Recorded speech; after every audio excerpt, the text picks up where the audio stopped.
Hello, my loves. Welcome to the show. I am recording on the road, which is really exciting and juicy for me. I'm actually chilling right outside of Pittsburgh. I'm doing a little bit of a Midwest tour. So if you're getting this in real time, like real time, and you happen to live outside the Pittsburgh area and you're free in about 60 minutes, join me at Sterling Yoga for Kundalini and gong sound immersion, or follow my tour.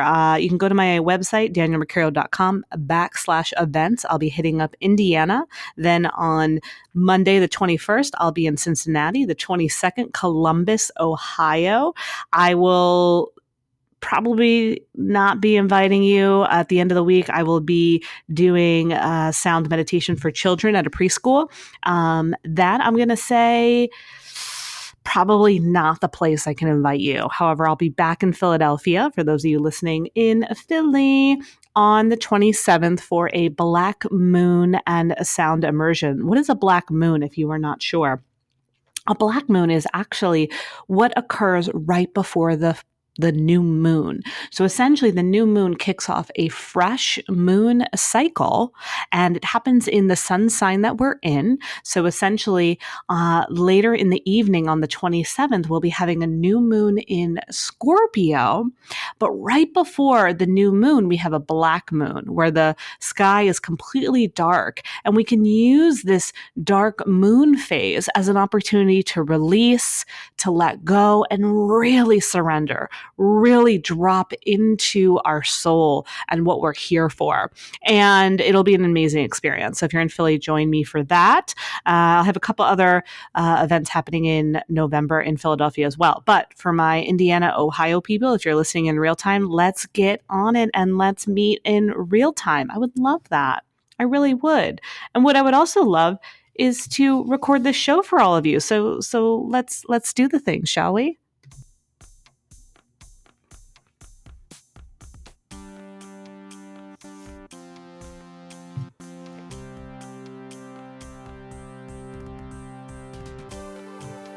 Danielle Mercury, it's time for the show. Danielle, welcome to the show. Danielle Mercury, welcome to the show. Welcome to the show.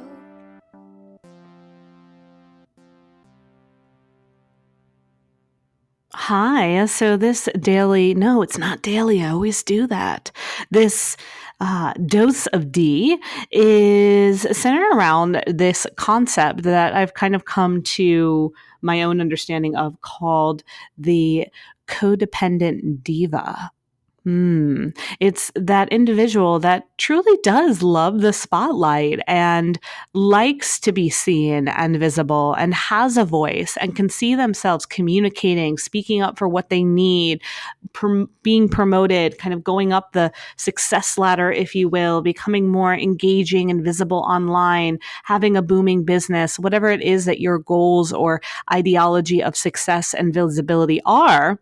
However, there's also that people pleaser part of you. There's also that part of you that's like, ooh, is this okay? Is it okay to be the center of attention? I don't want to bother anybody. I don't want to annoy anyone. I don't want to step over anybody's toes. So let me just make sure everybody's okay first, and then I'll get my turn. But oftentimes, the codependent diva is left behind the scenes because it never becomes her turn or his turn. They never get that chance in the spotlight because they keep passing it to someone else. They keep giving their power away to either someone else who's taking ownership of being in the spotlight, or they are so busy making sure that they are not bothering anybody or annoying anyone that it never happens. They never actually get their turn because honestly, there's never going to be that perfect point or moment where everyone's just 100% cool, okay, and rooting you on.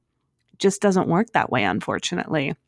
And so the codependent diva oftentimes is watching everybody else do their thing, and they're thinking, I could be doing that too, but they're not.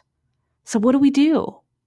What do I do? Because I am one of them. I am one of you. We throw around that term a lot of introverted extrovert, right? And I definitely play in that realm. I definitely, when I'm on, I am on, I'm extroverted. I love to be social.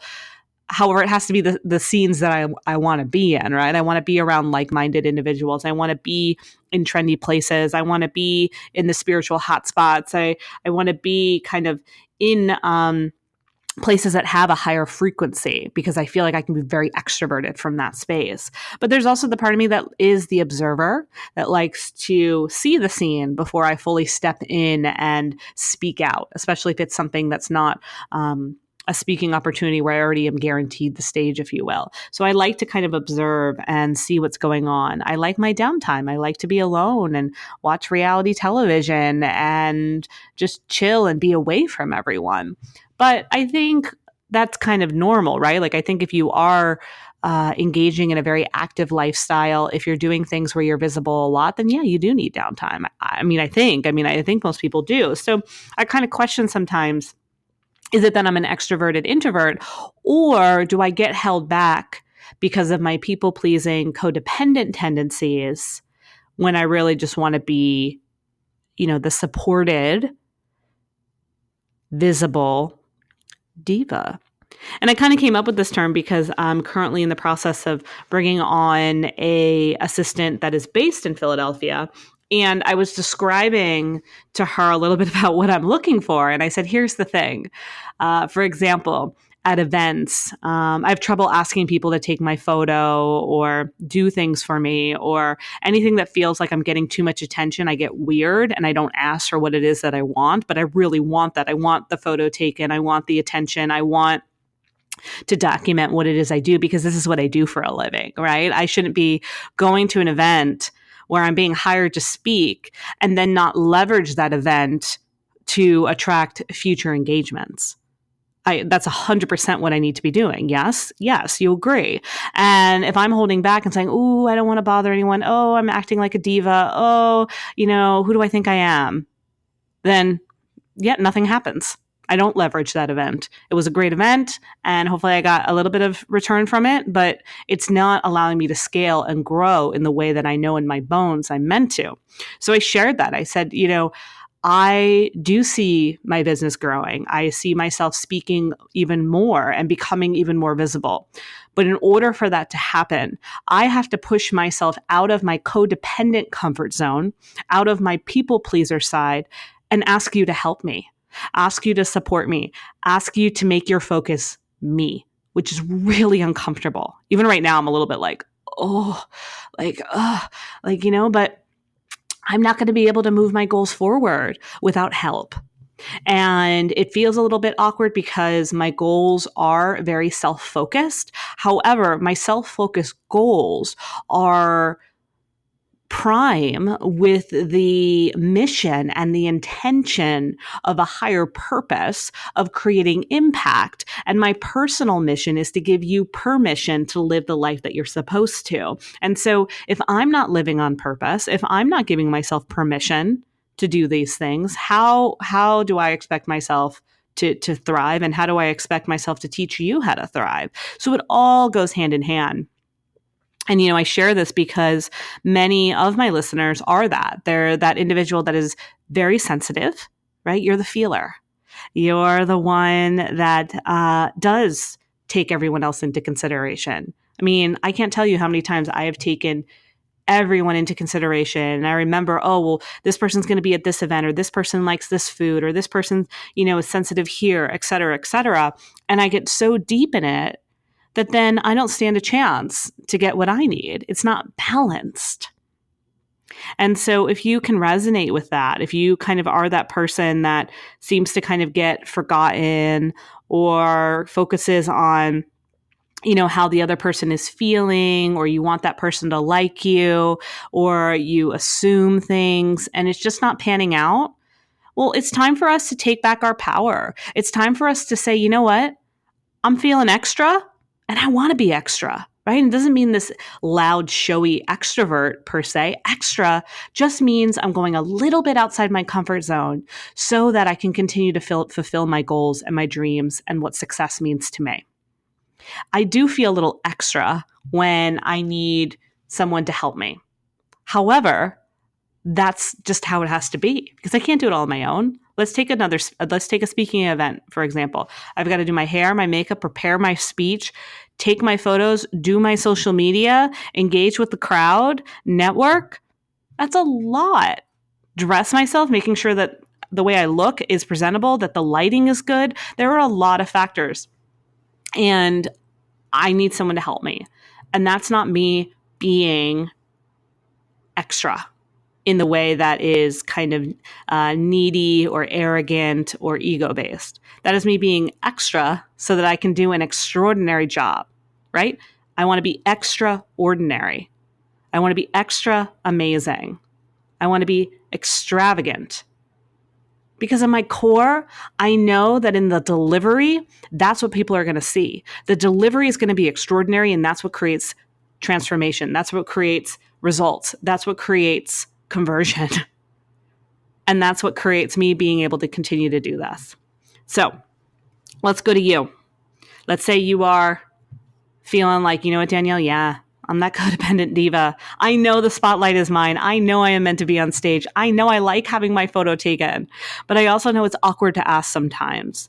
I also know that it feels uncomfortable to make myself into a big deal. Or I might say, who am I to do this? I have nothing to show for this. Why am I acting like I need an entourage when I don't have a lot of speaking experience or, whatever it may be that you're kind of working towards. And to that I say, remember, first of all, if you're even thinking these thoughts, you are so not arrogant. You are so not based in ego. If you are the one that is sensitive enough and thoughtful enough to even think, oh my God, am I being too much? You very likely are not someone that comes off as too much.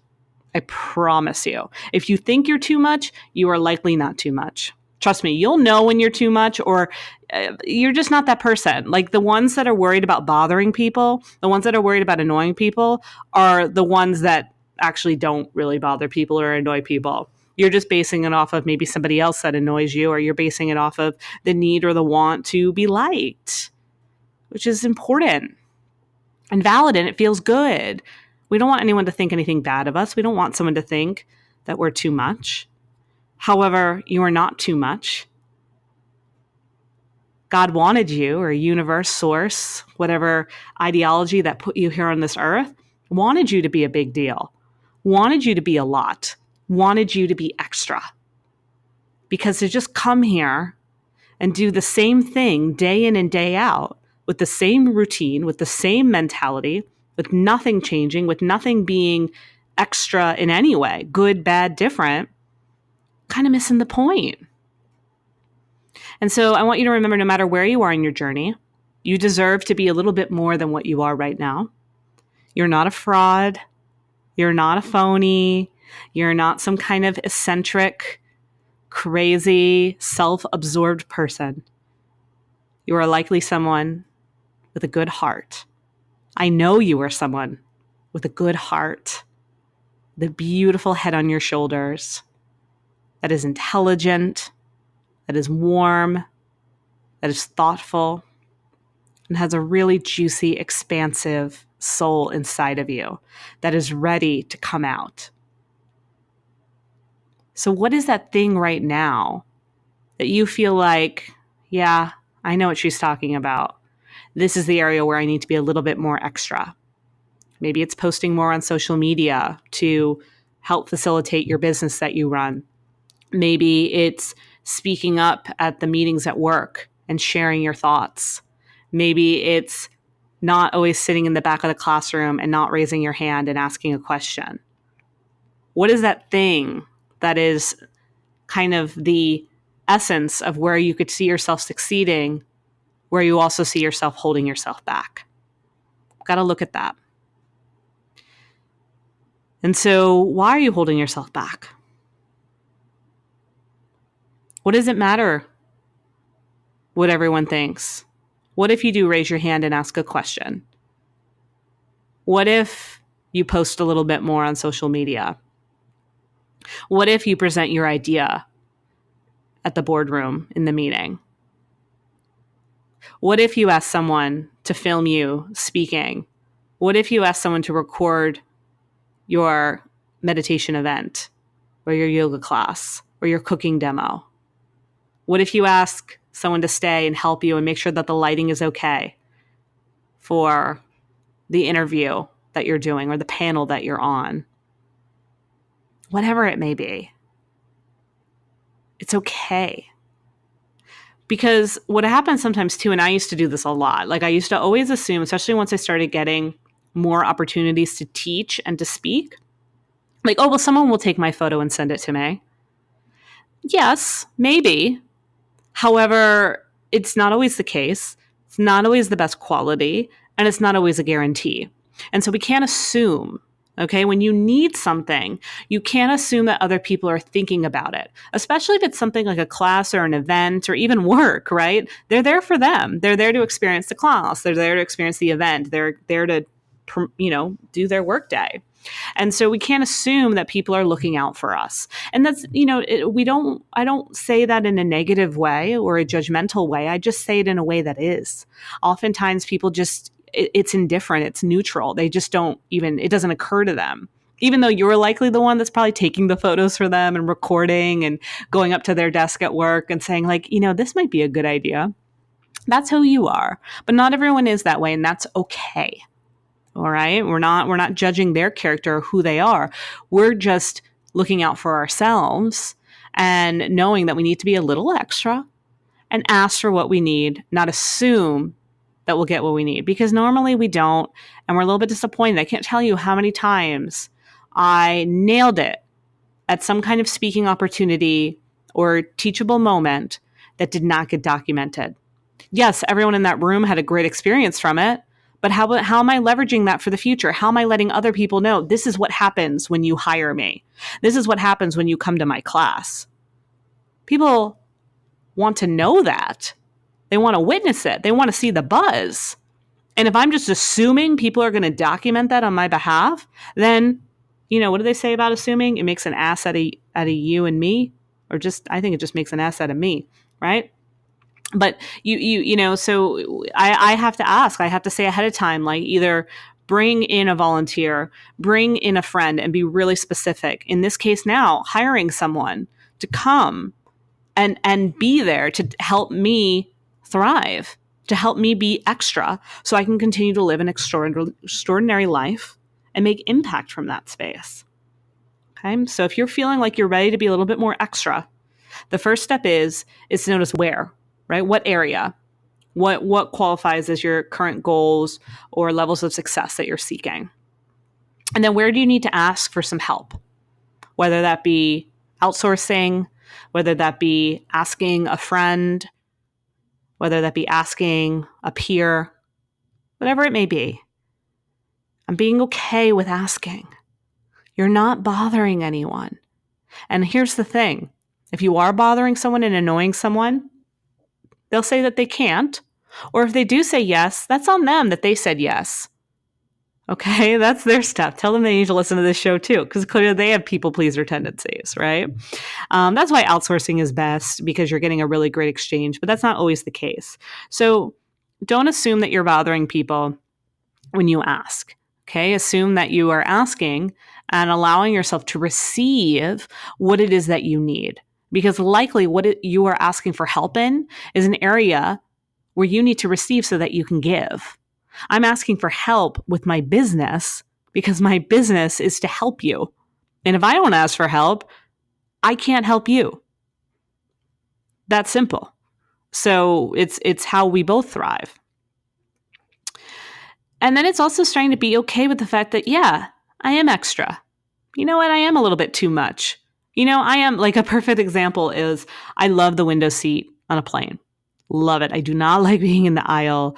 I don't like my arm just hanging in the aisle when people are boarding the plane and coming through. It's a lot of energy. There's a lot of people. For me, I just kind of like to tuck myself right along the window. That being said, I also like to drink a lot of water. So what does that mean? I have to go to the bathroom. And I can't tell you how many flights I used to hold my pee in I was trying to think of a graceful way to say it, but there isn't one, right? Hold my bladder. I guess that's what you say, right? Literally, there was a time, 2.5 hours, I held my bladder because I didn't want to bother the person next to me. I didn't even know. And I can't tell you how many times I did that.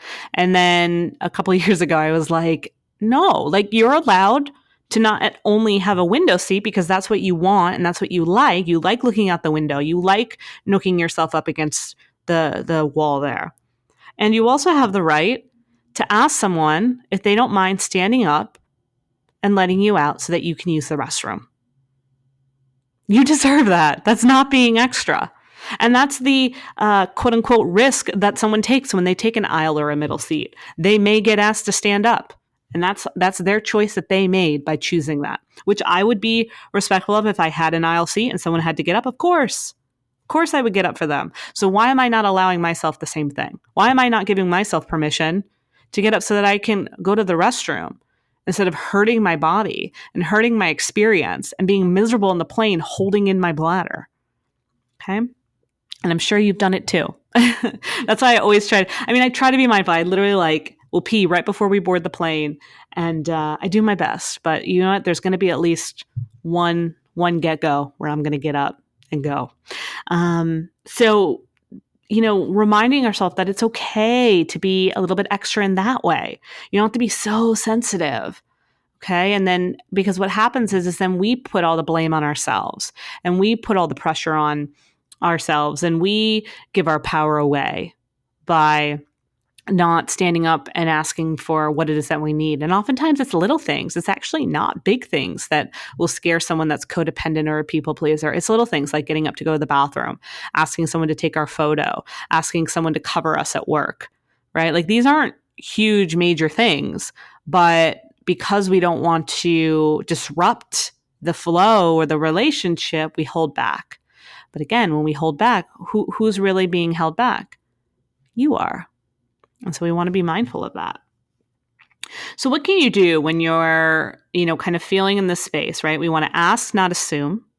We want to own the fact that, yes, we're a little extra. Yes, we have needs. Yes.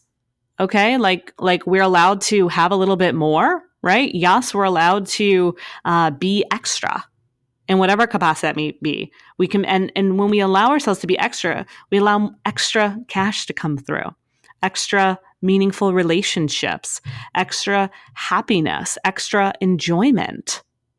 Okay. And so from that, one thing that we want to do is when we get stuck, right? It's very easy to listen to all this and be like, yes, yes, yes.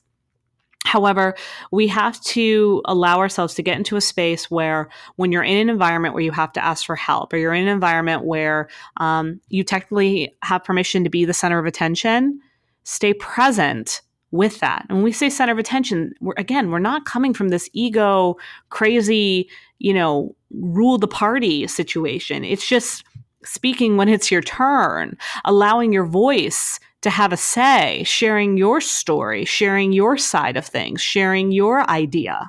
Okay, that's what I mean by allowing yourself to receive the center of attention, receiving the center of attention. Okay, there's a difference between that and being the center of attention. You don't have to be it, you just have to receive it. When you receive it, then you can create some output. And you feel really good. And so we want to stay present to that.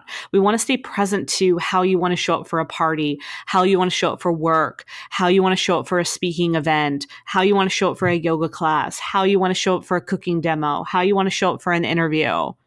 Speak up. I can't tell you how many times I know people have been interviewed or been in a position where they get to talk about where they're an expert, and they talk about where they're an expert. They answer the interviewer's questions or they answer beautifully on the panel. And then they don't tell people how to find them. They say the basics of, find me on Instagram. But no, I want to know how to find you. I want to know that while you're talking, you're telling me what you do. For example, I was literally an MC for an event. My role was to be the MC. It was a self-help development workshop. And I was introducing all the speakers. I was keeping the audience's energy up and high vibe. I was just, keeping the day in check and having fun in the process. It wasn't a place for me to speak in the way that, about confidence or self-help. It was my opportunity to create laughter, to introduce individuals, keep the energy high, keep the day on point. And it was so much fun.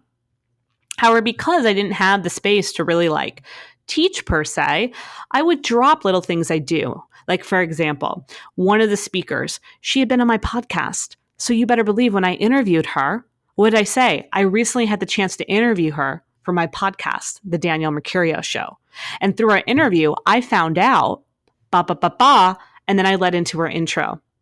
Was that being extra? Was that being too much? I would have thought so back in the day. And I've seen so many people hold back from sharing. But that became a relevant point.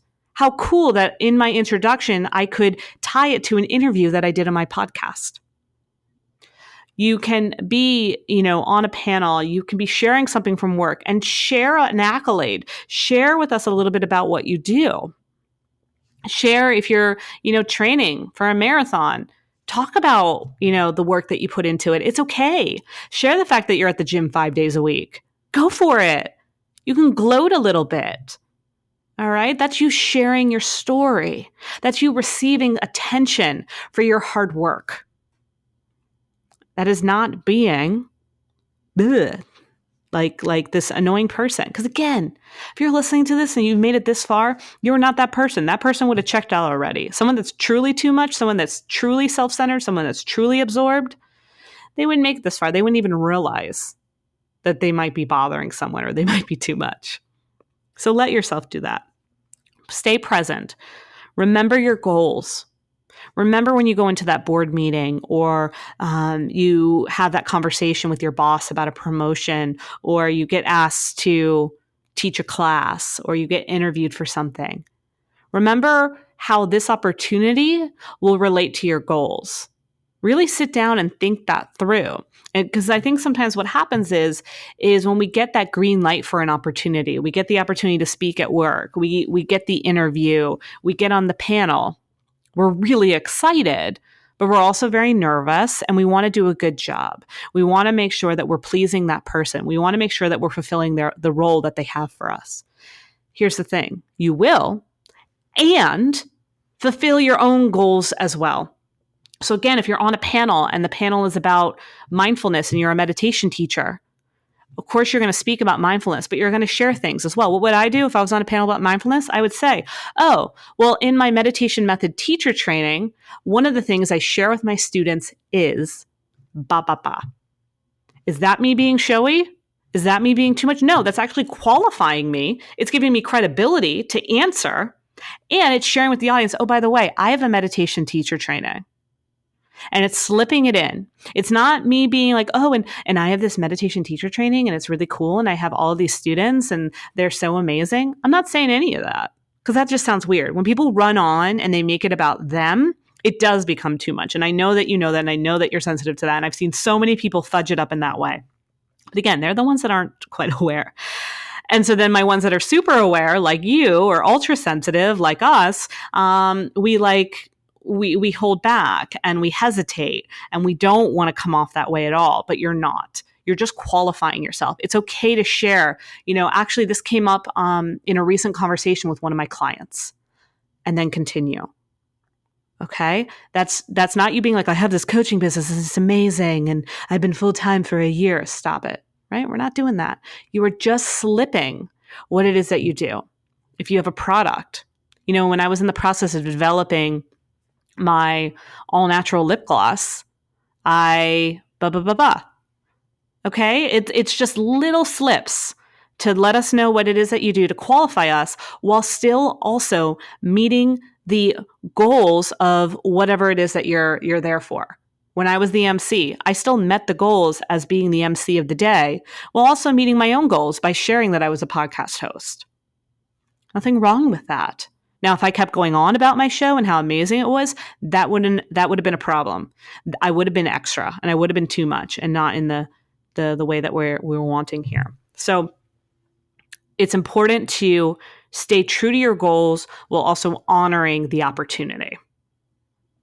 All right. So that's a little bit of what I wanted to share. I just feel like this is a really good conversation to have around, I think sometimes we quickly go into this introverted, extroverted kind of space, but I also think this like codependent Beyonce diva space is really important to explore too. And if you resonate with this, I want to know about it, because this is something that I've been exploring myself, because again, I've been so hesitant to ask for help, or I've been so mindful and aware of how everyone's feeling that I didn't want to step on anyone's toes. I didn't want to be too much. I didn't want to speak out of turn. I didn't want to be kind of reprimanded. I didn't want people to not like me. However, in the process, all I found was that I didn't like me as much. I didn't really feel good. I felt annoyed by myself. I felt like a bother. I felt like I wasn't getting ahead. I felt like I was too in the feels. And that's not really what I want. And I want to help. I want to help you. I want to create support. I want to create a movement. However, I have to ask for that help. I have to receive that support and let it move. And from there, more success ensues and more impact is made. Same for you. So I really want you to sit with this and think about the areas where maybe you felt like maybe I was too much or I was feeling extra. Think about the times where maybe you did want to speak up and ask for something, or maybe you had hoped or assumed that it would just happen on your behalf and it didn't. What would it take to get a little bit outside your comfort zone and ask for what it is that you want and see how it could be of value? And further, how can you look at the opportunities that you have been given, stay present, fulfill and honor those opportunities while also creating an opportunity and a fulfillment for yourself? So important. So for all my codependent divas, I want you to know you are absolutely too much. I want you to know that you're super extra. And I want you to know that I really like you. And there are lots of people that like you. And we can use way more of your amazing heart, your beautiful ideas, and your sexy mind. And if you know someone that may be in this position with you as well, share this podcast out. Be like, hey, I think you might be a codependent diva just like me. And if so, Danielle Mercurio, she's in the know. She's one of us too. And here are some amazing tips to help you. Share it on the gram, all the things. See, this is me being a little bit too much, a little bit extra, asking for your help to keep this going. I could have just signed off a minute ago and said, thank you so much for listening. Have a good night. However, I'm saying thank you so much for listening. And if you know someone that would want to listen to this too, that would be awesome, because that would support them and it would support me and it would support this show continuing to move forward. And it didn't take that much longer. And, it's a little bit easier when you're on a microphone and no one else is around and you're just staring at a hotel curtain. Now I'm feeling kind of lonely. Anyway, we're gonna just end at this point. But anyway, I adore you. Okay, I'm just gonna cut it here. But I adore you. Thank you for letting me be extra. And all I want is for you to be a little bit extra too, so you can keep living the extraordinary life that I know that you are meant to.